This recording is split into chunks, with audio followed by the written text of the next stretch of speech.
लोखी कौशलिया परिवार की तरफ से भाई मनोज कौशलिया का जोरदार स्वागत।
बढ़िया तरीका करनो भाई ना अपना ट्रैक्टर लेकर बढ़िया तरीका था अपना बाड़ी बुढ़िया ने बुला लिए सारा ने।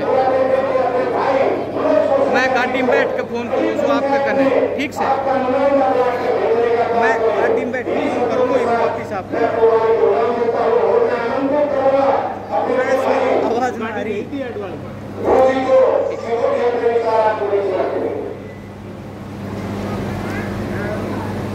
भारत माता की जय। जाके तो लोखी गाँव एक ऐसा गाँव है जिसमें हर युवा को और जो यहाँ पे नागरिक बैठा उसको सैल्यूट करने का मन करता है। मेरा ही अगर पूरे हरियाणा की बात करूँ तो आप तो इतने धन्य हैं जिसको। हेलो भाई साहब नमस्कार। राम राम भाई साहब लोखी गांव में है लोखी प्रोग्राम में आप लोगों की बदौलत के साथ मेरे आता है। हाँ तो मैंने एक कहना कि हाँ बस उधरवा सर फिर अपना लाड भाई सदस्य ने आपके सामने बात रखी। एक छोटी सी बात मैं तो आपसे विनती करने ले आया हूँ बस जल्दी नहीं करता बोलिए उड़ा को तो लोखी का वही ठीक ठीक और कहा कि भाई हम अपने भाईचारे का परिचय के द्वारा हम आपके सामने निर्दलीय उम्मीदवार के रूप में आप लोग लेके आए हो। इससे अपने को क्या फायदा क्या नुकसान है मैं की बात बता सकता हूँ। क्या आप लोगों को पता है कि भाई मनोज कौशलिया कोसली से और ये लोखी भूमि वीरों की भूमि और लोखी के वीरों की भूमि सहमत है कि नहीं। अब मनोज कौशलिया अगर भाईचारे को उम्मीदवार है और एक ऐसा कैंडिडेट जो पैराशूट से उतारा गया है कि ठोक दिया। ये बड़ी बड़ी पार्टियां ठोकती हैं कि भाई हमने तो ही उतार दिया अब आपकी मर्जी। मैं तो ये कह रहा हूँ कि आज अगर आप ये भाईचारे का अपने भाईचारे का परिचय देते हुए और भाईचारे के उम्मीदवार पर आगे बढ़ाते हैं विधानसभा में पहुंचाते हैं तो बड़ी बड़ी पार्टी को सोचना पड़ेगा कि जो पंचायत की उम्मीदवार है हम उसी को टिकट दें। सोचना पड़ेगा। और आज मेरा ये लोखी की बात नहीं कोसली की बात नहीं है और कोसली कॉन्स्टिट्यूएंसी की बात नहीं है कि आज मनोज अगर आप विधानसभा में पहुंच जाते हो तो हो सकता है कि अगले आने वाले 5 सालों में यही कुछ लोग पंचायत के निर्णय लेकर के ये कहें कि अब की बार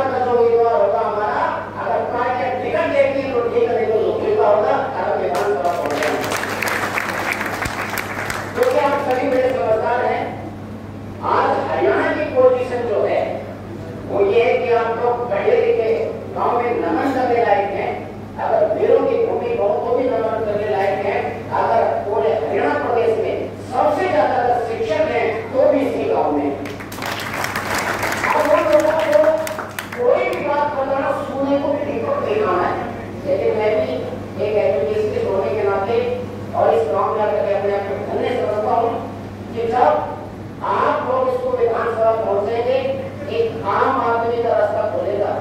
मैं तो कह रहा हूँ कि आज से 20-30 साल पहले लोकी का विधायक होना चाहिए था कि इतना सिमर जगह में इतना पढ़ा लिखा गाँव और उसका फिर हम, क्योंकि केवल पार्टियों के बदौलत हम लोग जो है हमारी सुनवाई नहीं की। लेकिन आपने तो फिर भी अपना डंका बजाया, मात्र भूमि को नमन करने में बजाया कि शिक्षा के माध्यम से बजाया।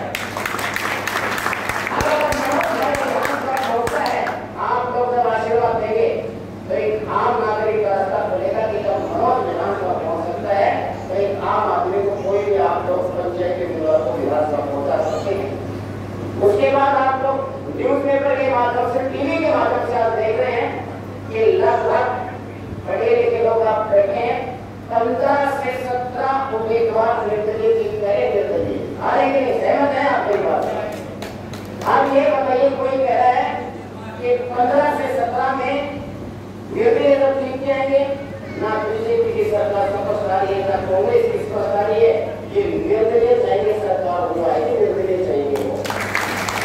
अगर निर्दलीय चाहिए तो आपको पता है पार्टियों का हाल क्या होता है। जब उनके स्पष्ट बहुमत से नीचे रहेंगे तो हाथ जोड़ेंगे, भाई साहब आप हमारे साथ आ जाओ, हमारी पार्टी की सरकार बनाओ। वो कहेगा कि हमारे साथ आ जाओ। आज मनोज आपके बीच में है और आपसे वोटों के अपील करने के लिए आया है। और मैं तो कह रहा हूँ कि अगर लोकी वालों का आपका आशीर्वाद और युवाओं का साथ मिला तो देखिए धन्यवाद की जोड़े पे आएगा। और एक निर्दलियों का जब मन बढ़ेगा तो आपके बीच में एक मंत्री के रूप में आप देखना चाहोगे, और मंत्री के रूप में देखना चाहोगे तो हमें लोकी पोस्ट लेने का फर्क नहीं है। आप बड़े फख्र के साथ कह सकते हैं कि लोकी पोस्ट तो वीरों की भूमि है, सैनिकों की भूमि है और हमारा बच्चा आज विधायक है। तो मैं एक छोटी सी अपील करने के लिए आया था कि आप लोग जो है बड़े शिक्षित लोग हैं, सैनिक हमारे इस गांव से बहुत हैं। आने वाली 5 अक्टूबर को एक युवा इन बुजुर्गों का क्षण स्पर्श करके, इन शहीदों को याद करके, इस मातृभूमि के वीरों को याद करके और अपने बुजुर्गों को मोटरसाइकिल पर ले जाना पड़े, अपनी गाड़ी में बिठा के ले जाना पड़े, लेकिन आवाज ये किया है कि अब की बार मनोज पाल, अब की बार मनोज पाल।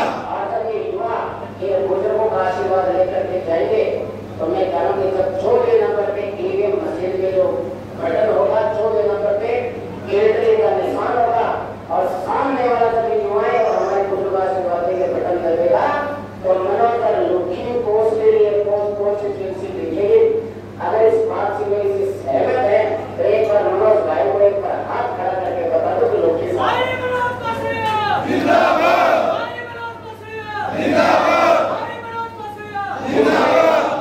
लगभग 20-22 साल से यही एक ऐसा उम्मीदवार है आपके बीच में कि आपके हर गरीब को जानता है। बहुत सारे यहाँ पर इसमें लोग बैठे 100 लोगों के नाम से बता देगा कि ये मेरा भाई वो है, ये मेरा चाचा वो है, ये मेरा ताऊ वो है, बता देगा कि नहीं? हमारे बीच में रहे तो एक छोटा सा हमारा आशीर्वाद होगा। नहीं तो आपको पता ही है कि वोट तो हमें देते हैं और देते रहेंगे। लेकिन ये फैसला करने के लिए मैं चाहूंगा कि आपके बीच में अपने लाडले भाई मनोज इन बुजुर्गों का आशीर्वाद लेकर के, युवाओं का साथ लेकर के, और मैं चाहूंगा एक छोटी सी अपील करें अपने इस भाईचारे से। भाई मनोज कौशल्या जी एक अपील करें अपने युवा साथी से।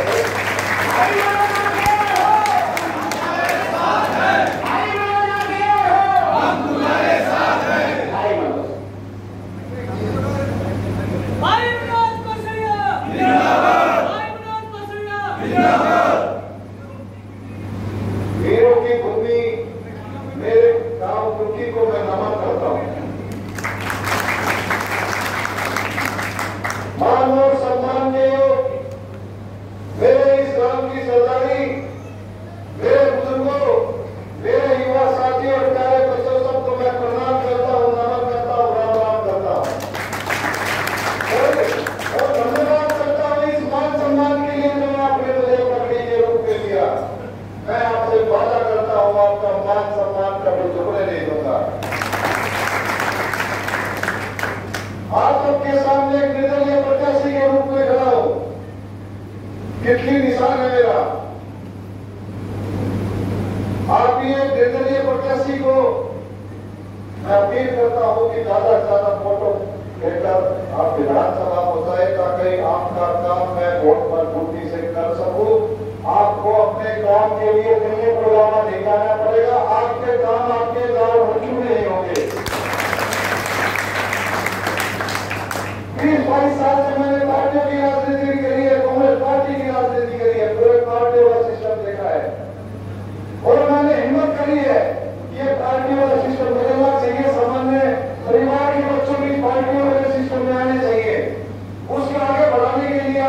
हिम्मत करी है।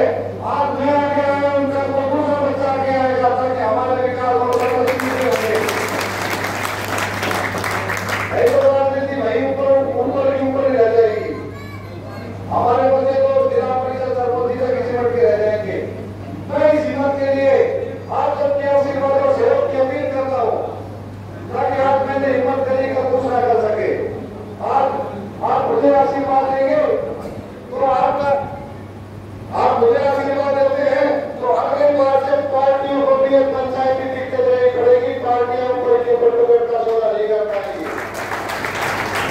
आपके गांव में, आपके चौपाल में, आपके क्षेत्र में आके पार्टियां टिकट बांटा करेंगी। और मैं आपसे वादा करता हूं कि मुझे विधानसभा पहुंचाने का काम आशीर्वाद दे ताकि मैं आपके गांव इतनी बढ़िया तरीके से आपके गांव में बैठ के कर सकूं।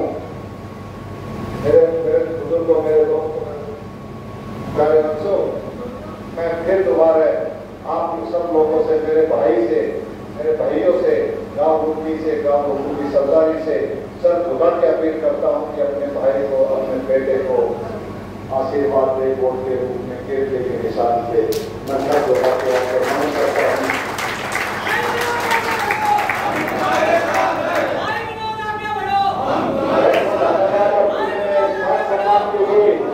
गांव मुखी की सरदारी का बहुत बहुत धन्यवाद करता हूँ।